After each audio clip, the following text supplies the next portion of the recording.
Salam. Deməli Turan qardaşım memar qardaşım bu işi işləyibdi, göndərib mənə. Bir ziyalı paylaşmışdım, bir ziyalı müəllimimizlə. Oraya yazıb ki, zibil qabını boşaltsın.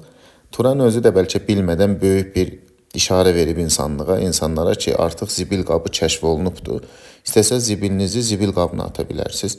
Bir daha buradan üzümü tuturam Azərbaycan əhalisinə, Naxçıvan, Ordubad əhalisinə. Qardaşlar, zibil qabı kəşf olunubdur. Xahiş olunur zibillərinizi, siqaret kötüklərinizi zibil qabına atın. Artıq torpağa atmayın. Bu bizim dayanacağımızdır. Bunu inşallah düyünün yollarına qoyacaq. Hazırın. Onun da yanına zibil qabları qoyacaq. 2 dənə. Xahiş eləyəcək ki, zibillərinizi o qablara atın. Yəni zibilləməyin, torpağımızı zibilləməyin, vətənimizi zibilləməyin, təbiətimizi zibilləməyin. Bu təbiət bizə lazımdır, bizim evlatlarımıza lazımdır. Bizim gələcəyimizə lazımdır. Bizim sağlam, gözəl yaşamağımıza lazımdır. Sağ olun, var olun. Minnətdarım.